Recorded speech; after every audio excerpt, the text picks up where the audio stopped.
Shalom Kak, halo, halo, halo, halo.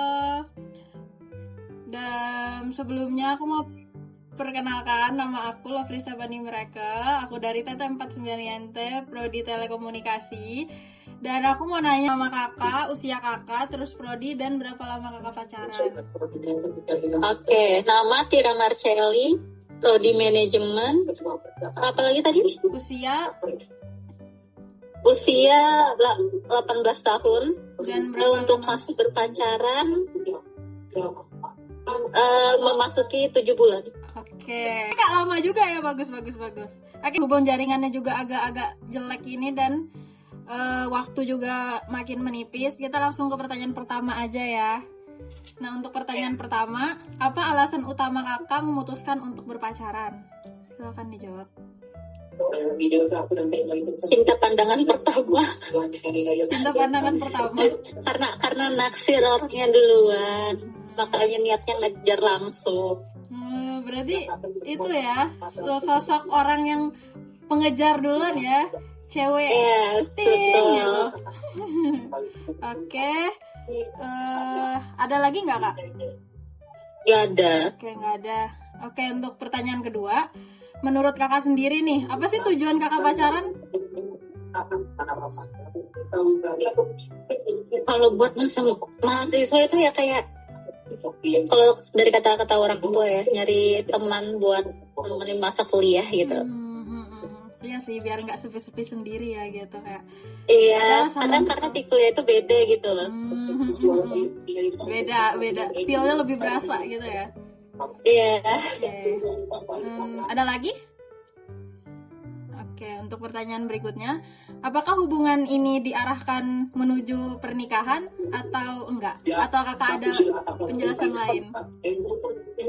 Ada kemungkinan menikah. Oh, kemungkinan kan? Kenapa tuh? Berapa persen saya? 5% kemungkinan. Oh, 50. Oh, kenapa tuh bisa kayak gitu Kak? Alasannya? 50-50. Alasannya? Gak tahu masa depannya gimana. Ada alasannya nggak? Kayak karena cocok banget atau apa gitu, atau memang spiritualnya oke banget gitu contohnya? Jujur ya, Sabah ini cocok aja sih, soalnya jarang berantem. Oke.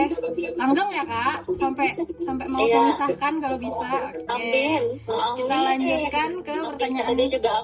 Tadi juga amin. Ya, oke. Kita lanjutkan ke pertanyaan berikutnya. Nah, kalau menurut kakak nih, apa sih arti pasangan selama masa kuliah ini? Apa ya arti pacaran? Sehari-hari kayak yang pertanyaan sebelumnya sih, kayak nemenin sehari-hari gitu, karena ya teman kuliah sama teman SMA itu beda. Jadi kayak di kuliah, kalau di sisi aku itu lebih condong ke pacaran daripada berteman. Kalau pacaran di masa kuliah tuh kayak beneran nemenin gitu. Sedangkan kalau teman kuliah ya teman kampus doang, cuman ketemu di kampus. Oh ya, oke. Nah, aku tadi juga kan sempat dengar nih, kalian itu katanya jarang banget berantem ya Kak. Nah, ini ada hubungannya nih dengan pertanyaan berikutnya. Nah, untuk pertanyaan berikutnya itu gimana sih Kak caranya biar hubungan kalian tuh tetap sehat dan nggak toksik, biar nggak yang sering berantem gitu loh. Siapa tahu ada tips kan buat orang-orang lain. Apa ya, nggak ada tips juga sih, kayak tergantung aja pacaranmu gimana. Kalau aku sendiri ya, kayak dia sibuk ya udah biarin aja, karena pasti ya sibuk-sibuk gitu, yang nggak mungkin dong ada kita ganggu juga. Saling mengerti satu sama lain ya gitu. Iya. Oke, kita lanjut ke pertanyaan berikutnya. Kakak ada ngeset batasan nggak yang kakak pegang di dalam hubungan? Kakak ada ngeset batasan nggak yang kakak taruh di dalam hubungan kakak? Kakak ada kayak naruh boundaries atau apa gitu? Nggak ada. Ada bahasa. Oh iya, bahasa nih. Bahasa tuh kayak gimana tuh maksudnya? Nggak boleh verbal abuse. Oh iya. Nggak boleh sembarangan kalau ngomong. Oke, baik. Oke, mungkin karena waktu juga kita langsung cepetin aja Kak ke pertanyaan berikutnya. Kalau menurut kakak sendiri tuh gimana sih pandangan kakak tentang gaya pacaran mahasiswa yang sekarang? Kalau di Jogja sini agak-agak sadis ya, apalagi bagian SCBD-nya. Ada yang living together. Jadi Itu kayak mengerikan. jadi kayak dominasi buruk gitu ya daripada baiknya ya. Iya. Oke. Kita lanjut lagi ya Kak. Nah menurut kakak sendiri, apakah banyak mahasiswa berpacaran itu karena serius atau cuman mau nyari kenyamanannya aja?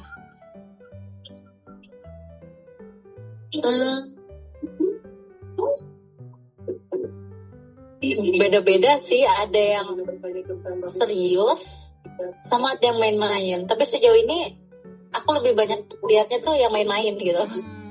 Karena cuman buat mengisi masa kosong ya berarti kayak gitu. Iya, betul. Oke, kita next aja. Nah, kalau kakak sendiri nih, pasangan kakak itu membantu pertumbuhan iman kakak nggak? Iya sih. Oh iya, gimana tuh contohnya? Dia sering ngajak gereja. Oh iya, bagus. Berarti tercerahkan ya gitu kak. At least gitu di tengah-tengah dominasi yang buruk gitu. Iya. Oke. Nah ini, atau masih ada lagi mau dikasih tahu? Aman sih. Lanjut aja. Oke. Ini yang berikutnya. Nah, apa tantangan terbesar kakak untuk menjaga hubungan tetap sesuai dengan nilai kekristenan? Kayaknya butuh jawaban dari dia deh. Oke, silakan. Apa, ulang-ulang? Nah, apa tantangan terbesar menjaga hubungan supaya tetap sesuai dengan nilai kekristenan? Menurut kakaknya.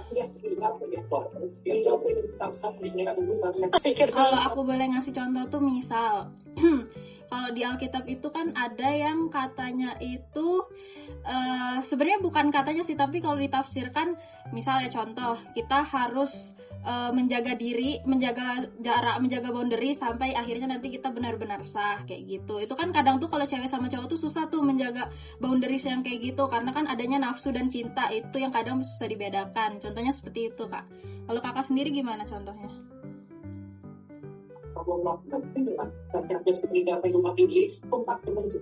Apa ya?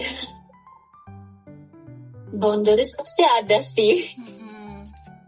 Antara kami dua. Biar nggak bisa kepikiran lagi sih jawabannya selain cuman menjaga itu aja, menjaga batas. Oh iya deh. Oke, ini langsung ke pertanyaan terakhir aja ya, karena berhubung ini mungkin zoomnya mau mati. Untuk pertanyaan terakhir, nah menurut kakak tuh seperti apa sih pacaran yang benar di depan Tuhan? Apa? Pacaran yang benar di depan Tuhan itu kayak gimana? Yang membawa berkat bagi orang lain, yang membawa kebahagiaan bagi orang lain, yang membawa manfaat bagi orang lain. Misalnya dengan pacaran, jadi bisa bareng-bareng untuk pengabdian kepada masyarakat, bisa bareng-bareng untuk pelayanan. Yang awalnya nggak niat ke gereja, tapi karena punya pacar yang niat ke gereja, jadi niat gereja bareng-bareng. Oke, apa ada tambahan lagi? Cukup?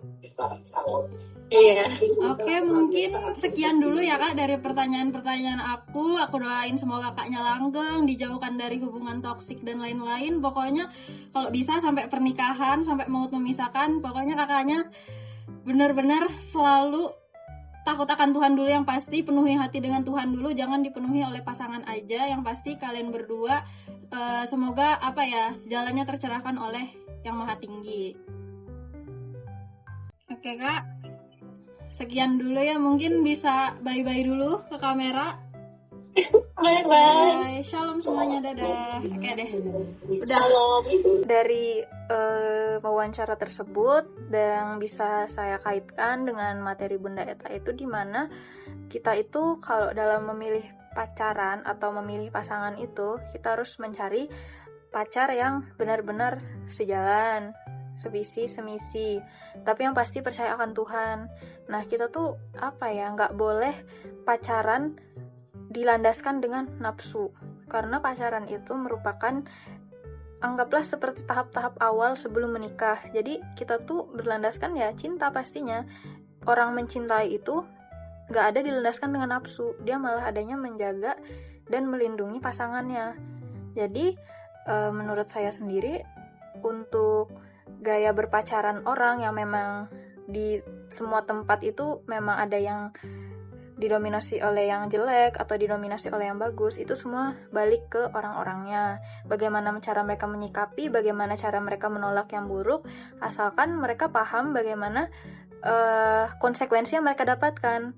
Kalau misalkan mereka sudah amit-amit terlanjur terjerumus, ya mereka harus mau tidak mau untuk menanggung risiko tersebut.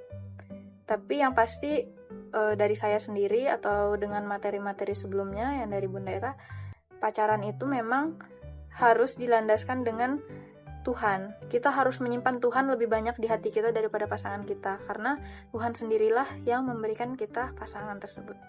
Mungkin segitu dari saya. Terima kasih.